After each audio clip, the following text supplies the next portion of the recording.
Welcome to all. आज इस video में करंट अफेयर्स के और एक ख़ास वीडियो जो कि काफ़ी इम्पॉर्टेंट है सब प्रकार के कॉम्पिटिटिव एग्ज़ाम में। तो आज इस वीडियो में देखते हैं करंट अफेयर्स के वैक्सीन वैज्ञानिक डॉक्टर फिरदौसी कादरी। फिरदौसी कादरी ने रेमन गैसेस पुरस्कार जीता है, जो कि बांग्लादेशी वैज्ञानिक थे।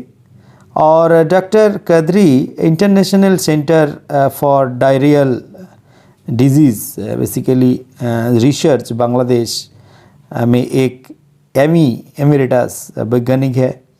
उन्होंने 2020 L'Oréal UNESCO for women in science world के विजेता भी है, जो उन्होंने शुरुआती निदान और वैश्विक टीकाकरण के वकालत और वैक्सीन विकासशील देशों में बच्चों को प्रभावित करने वाले संक्रमण रोगों के समझाने और रोकने पर उनका काम के लिए प्रदान किया गया था। उन्होंने शुरुआत में चिकित्सा अनुसंधान में अपना करियर बनाने का फैसला किया था। उन्होंने संचारी रोगों प्रतिशेधन विज्ञान वैक्सीन विकास और उसके बाद उन्होंने 1988 में ICDDR में शामिल हुए। फिर उनके सामने सबसे कठिन कार्य ये था कि ये दो प्रमुख बीमारियां बांग्लादेश के साथ साथ एशिया अफ्रीका देशों में पर्याप्त पानी, स्वच्छता, चिकित्सा उपचार और शिक्षा तक सीमित पंक्ति के साथ प्रचलित है। डॉक्टर कादरी ने शिशुओं, बच्चों और अधिक किफ़ायती आरल हेजा वैक्सीन जो OCV के साथ साथ टाइफाइड वैक्सीन जैसे कि VITC-V के विकास में महत्वपूर्ण भूमिका निभाई। और रेमन मैग्सेसे पुरस्कार एशिया का सर्वोच्च सम्मान है। ये अप्रैल 1957 में स्थापित किया गया था और व्यापक रूप से एशिया में नोबेल पुरस्कार के समक्ष माना जाता है। और 2021 में पुरस्कार में बहुत सारे 2021 में जैसे कि पाकिस्तान से मोहम्मद अमजद शकीब, दक्षिण पूर्वी एशिया से स्टीवन मुंशी को भी मिला था। तो ये आपको याद रखना होगा। इसके बाद हम बात करेंगे उत्तर प्रदेश के पूर्व मुख्यमंत्री कल्याण सिंह का जो निधन हुआ है, आपको याद रखना होगा। उत्तर प्रदेश के पूर्व मुख्यमंत्री कल्याण सिंह का 21 अगस्त को लखनऊ उत्तर प्रदेश के एक अस्पताल में निधन हो गया। 89 वर्ष के थे उन्होंने। और मेन जो आपको याद रखना है, राजस्थान के राज्यपाल के रूप उन्होंने उत्तर प्रदेश के मुख्यमंत्री के रूप में 2 कार्यकाल और संसद सदस्यों के रूप में 2 कार्यकाल में कार्य किया। दिसंबर 1992 में बाबरी मस्जिद के विध्वंस के दौरान उत्तर प्रदेश के मुख्यमंत्री थे। तो आपको याद रखना होगा इनका नाम। और इसके बाद हम बात करेंगे जो काफ़ी इम्पॉर्टेंट 14 वर्षीय दीक्षा शिंदे का नाम सुने होंगे। नासा के पैनलिस्ट चुना गया है दीक्षा शिंदे को, तो इनको याद रखेंगे। 14 वर्षीय लड़की है, 14 इयर्स ओल्ड है इस लड़की के। अमेरिका अंतरिक्ष एजेंसी नासा के minority serving institution MSI fellowship के वर्चुअल पैनल में पैनलिस्ट के रूप में चुना गया है। इसमें उन्होंने ब्लैक होल पर एक सिद्धांत लिखा है, इसे नासा में पसंद किया गया है और स्वीकार किया गया है। We life in black hole पर उनका शोध पत्र मई 2021 में international journal of scientific and engineering research द्वारा स्वीकार किया गया था। उन्होंने इंटरनेशनल एस्ट्रोनॉमिकल सर्च कोलैबोरेशन द्वारा आयोजित अनुसंधान प्रतियोगिता जीती है। उन्होंने जून में 2021 MSI फेलोशिप वर्चुअल पैनल के लिए पैनलिस्ट के रूप में चुना गया है। तो ये आप याद रखेंगे। अगले हम बात करेंगे हमारे इस एपिसोड में, जो कि करंट अफेयर का एपिसोड हमारे चैनल पे हैं। अगर अच्छा लगे लाइक शेयर ज़रूर कीजिएगा, मुझे इंस्पिरेशन मिलती है। सुभद्रा कुमारी चौहान नाम तो सुने होंगे, फिर भी एक बार आपको हम याद दिलाएंगे, क्योंकि सुभद्रा कुमारी चौहान पर डोडल बनाकर उनकी 117 जयंती, जो कि इनका नाम आप तो सुने होंगे, इनको याद भी आपको रखना होगा।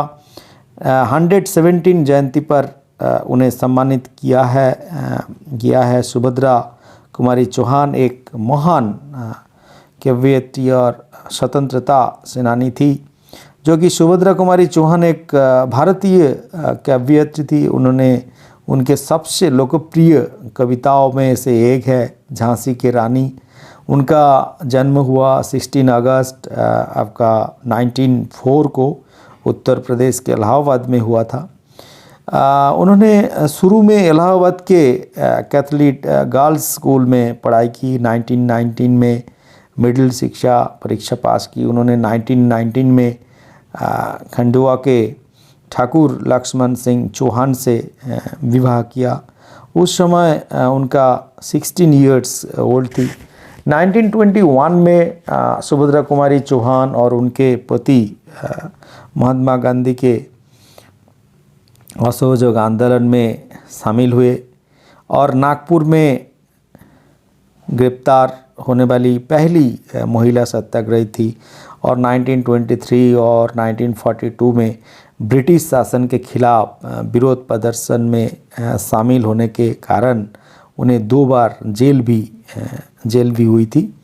ये राज्य विधानसभा जो है पूर्ववर्ती मध्य प्रांत जो कि सदस्य थे। 1948 में सिवनी के पास एक कार दुर्घटना में उनकी मृत्यु हो गई थी। और सुभद्रा कुमारी चौहान ने हिंदी कविता में कई लोकप्रिय रचनाएं लिखी हैं। उनकी सबसे प्रसिद्ध रचना झांसी की रानी, जो रानी लक्ष्मीबाई के जीवन का वर्णन करने वाली कविता है।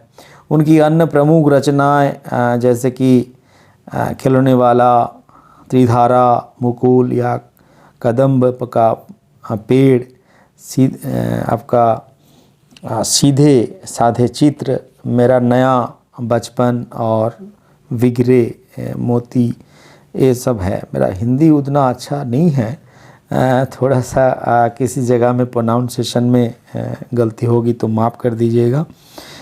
तो अगले एक करंट एपिसोड में करंट अफेयर्स के जो आपका धृति बनर्जी भारतीय प्राणी सर्वेक्षण जूलॉजिकल सर्वे ऑफ इंडिया, हाल ही में जो धृति बनर्जी बनी भारतीय प्राणी सर्वेक्षण जो जूलॉजिकल सर्वे ऑफ इंडिया के पहली महिला निर्देशक बनी है, जो कि भारत सरकार ने भारतीय प्राणी सर्वेक्षण, आपको जानते होंगे, जूलॉजिकल सर्वे ऑफ इंडिया नए निर्देशक के रूप में नियुक्त।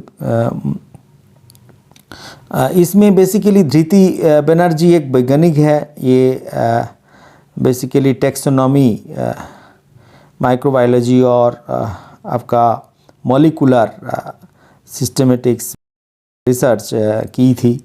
और उसके बाद वो एक हफ्ते से जूलॉजिकल सर्वे ऑफ इंडिया का कार्यभार संभालने लगी। उन्होंने 2012 से ZSI के डिजिटल अनुक्रम सूचना परियोजना अर्थात डिजिटल सीक्वेंस इंफॉर्मेशन प्रोजेक्ट के जो आपका समन्वयक रूप में काम किया है।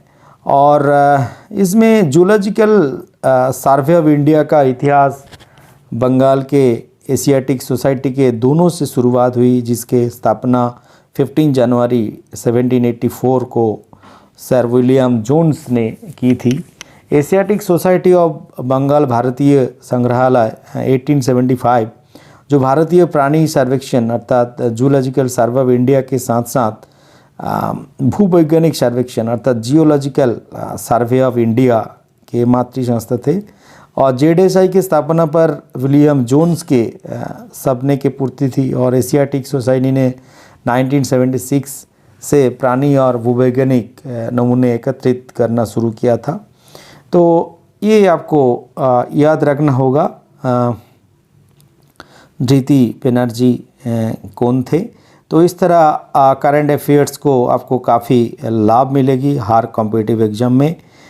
नेक्स्ट हम बात करेंगे जो कि काफ़ी इम्पॉर्टेंट है, वित्त मंत्री मंत्रालय के संयुक्त सचिव आपका रेशमी आर दास को संयुक्त राष्ट्र कर समिति में नियुक्त किया गया है। ये तो इनको भी आप याद रखेंगे, जो कि वित्त मंत्रालय के संयुक्त सचिव रेशमी रंजन दास 2021 से 2025 के अवधि के लिए संयुक्त राष्ट्र कार्य समिति UN टैक्स कमेटी में सदस्य के रूप में नियुक्त किया गया है। और ये समिति कई दोहरे कराधान और गैर कराधान को रोकने के अपने प्रयासों में देशों की सहायता भी करती है। साथ ही ये अनेक उनके कर आधार के व्यापक बनाने, अंतर्राष्ट्रीय कर चोरी या टैक्स इवेशन और परिहार अर्थात अवॉइडेंस को रोकने के साथ साथ उनके कर प्रशासन को मजबूत करने में मदद करती है।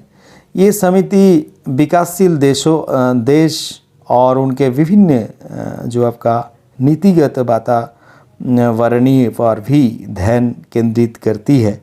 इस समिति के नवनियुक्त सदस्यों में से अधिकांश विकासशील देशों से हैं। और समिति के जो अन्य सदस्य होते हैं, इस समिति के अन्य सदस्य जैसे कि चिली, नाइजीरिया, दक्षिणी Korea, Ireland, Mexico, Myanmar, Indonesia, रूस, कनाडा, इटली, जर्मनी, चीन, स्वीडन जैसे राष्ट्र महासचिव जो है नियुक्त किया गया है। और समिति के नए सदस्य के पहली बैठक अक्टूबर 2021 में समिति के नए सदस्य के साथ पहली बैठक होगी, जिसके दौरान विशेषज्ञ चर्चा करेंगे और अपने अपने कार्य योजना जो प्लानिंग है उसका निर्धारण करेंगे। तो इनका नाम भी आपको याद रखना होगा। इस करंट अफेयर्स के सेशन के द्वारा आपको हम बता रहे हैं। अगले वीडियो में हम ज़रूर मिलेंगे और कुछ करंट अफेयर के साथ हमारे साथ बने रहेंगे। एपिसोड वाइज एपिसोड देखते रहें और लाइक ज़रूर कीजिएगा, मुझे इंस्पिरेशन मिलती है। Thank you.